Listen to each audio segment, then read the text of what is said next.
जतत्विग्गलज्ज्वलप्रवाहपावितस्थले गले बलम्ब्यलम्बितम्बुजङ्गतुम्बमालिकं डमड्डमड्डमड्डमड्डमड्निनादमर्भमर्भयं चकार तण्डताण्डवं तनः तु नः शिवं शिवम्। पता है मुझे लोग क्या कहते कहते धिक्कार है तुम पे, तुम रावण की पूजा करते हो। मैं करता हूं रावण की पूजा, इसलिए करता हूं कि वो तुम्हारी नजर में राक्षस होगा, लेकिन मेरी नजर में वो भगवान से कम नहीं है। मैं रावण का इसलिए पूजा करता हूं कि वो भोलेनाथ का भक्त है, भोलेनाथ का सबसे बड़ा भक्त है वो। तुम भोलेनाथ का अभिषेक करते हो ना, जलाभिषेक, रुद्राभिषेक, दुग्धाभिषेक, घृताभिषेक। पता है रावण किससे अभिषेक करता था भोलेनाथ का? रावण शिव जी का अभिषेक अपने सिर से करता था। रावण को बुरा कहने से पहले सोच समझ के बात करना। तुम इसीलिए बुरा कहते हो ना कि उसने माता सीता का हरण किया था। पहली बात तो ये है कि रावण ने माता सीता का हरण नहीं किया था।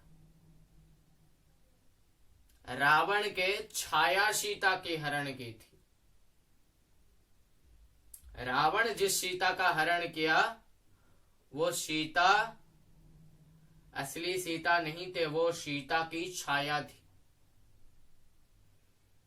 रावण सीता को हरण इसलिए किया क्योंकि रावण को अपनी बहन की अपमान का प्रतिशोध लेना था। क्या कि भाई को अपनी बहन की अपमान का प्रतिशोध लेने के लिए रोका जा सकता है या फिर वो गलत है?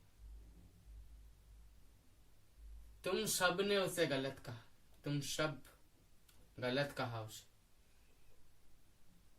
रावण दुनिया का सर्वश्रेष्ठ ब्राह्मण था। रावण एक ऐसा ब्राह्मण था जो ब्राह्मण कभी किसी से दान ग्रहण नहीं किया।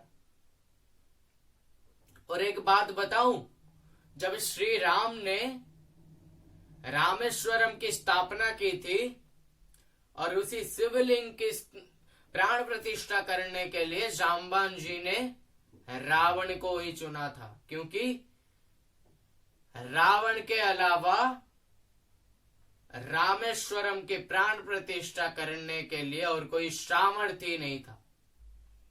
रावण को पता था कि श्री राम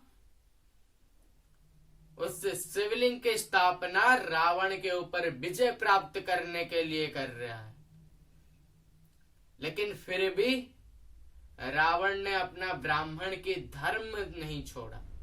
रावण प्राण प्रतिष्ठा करने के लिए गया।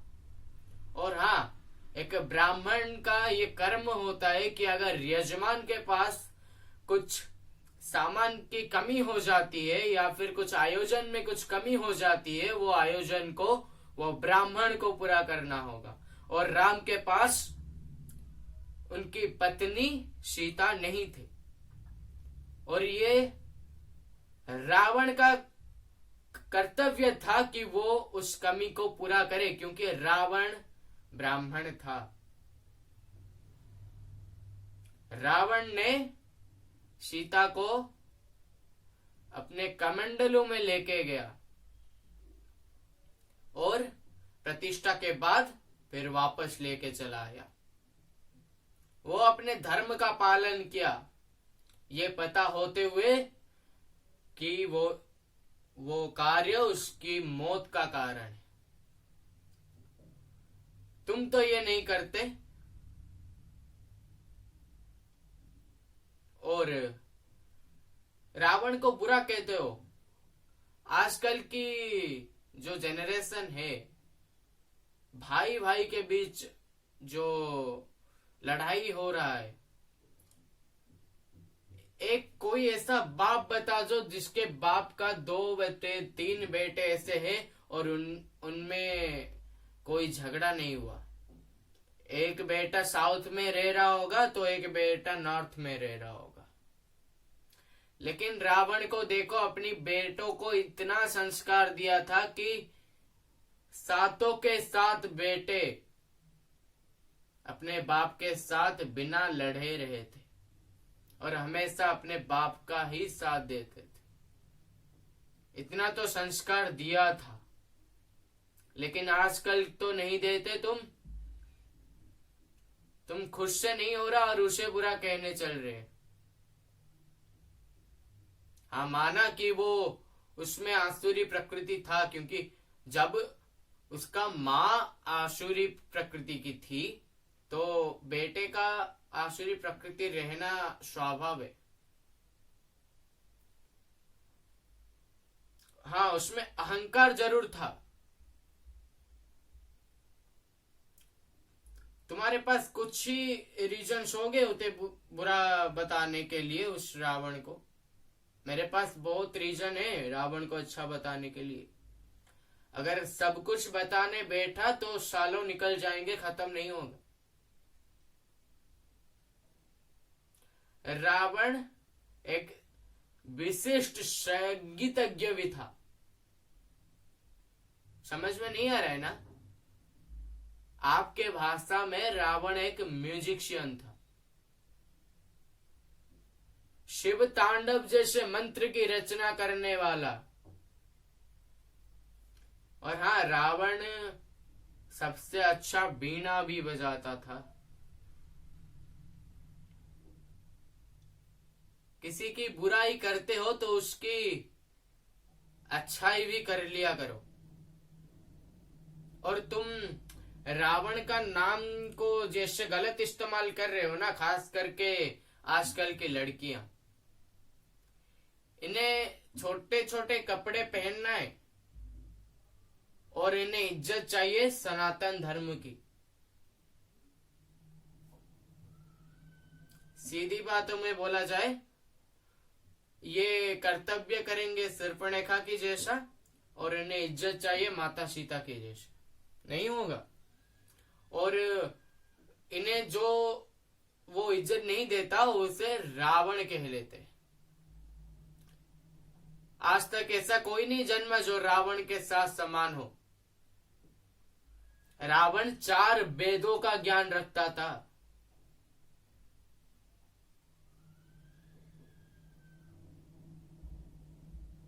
क्या ही कहना तुमसे।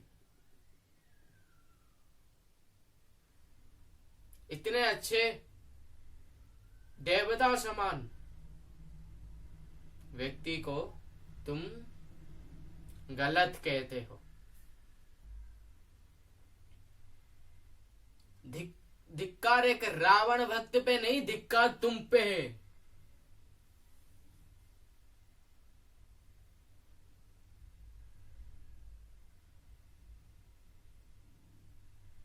जब भी रावण की बात आती है सबके मन में यही चलता है कि सीता का हरण कर लिया। किसी के मन में यही नहीं चलता सर्वश्रेष्ठ ब्राह्मण था रावण। अपने 7 ग्रहों को अपने काबू में करने की शक्ति रखता था। रावण अपनी चतुरता की वजह से अमरत्व को प्राप्त किया। वो अपनी अमरत्व को नाभि में छुपा कर रखा था।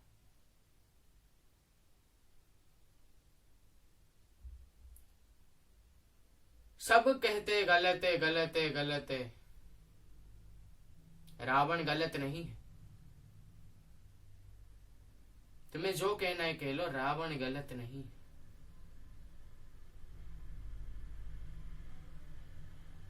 रावण ने बहुत ग्रंथ की भी रचना की थी। और हाँ, रावण ने एक हस्तायुर्वेद का भी ग्रंथ रचना की थी।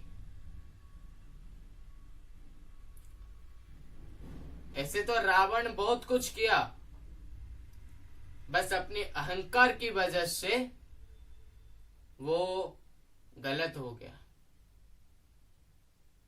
अगर कोई इंसान में अच्छाई है तो उसमें बुराई भी होगा। इसलिए किसी को गलत कहने से पहले ये देख लो कि वो गलत किस एंगल से हो रहा है। तुम्हारी लैंग्वेज में तो बोलना ही पड़ेगा, नहीं तो तुम नहीं समझोगे। बस जाने से पहले एक ही बात बोलूंगा, किसी की बुराई करते हो तो पहले खुद को देख लो, क्या तुम उसकी अच्छाई के सामने तुम टिक पाओगे, ये देख लो, फिर उसकी बुराई करना। मुझे और कुछ नहीं कहना। वैसे तो रावण के बारे में बहुत कुछ कहना था, लेकिन उम्मीद है इतना ही काफी होगा तुम्हारे लिए। कभी मौका मिला तो फिर बताऊंगा। जाने से पहले मैं भी थोड़ा सा शिव जी को स्मरण करके ही जाऊंगा। चलता, मेरे साथ मिलके बोलना, नमो पार्वती पते हर हर महादेव।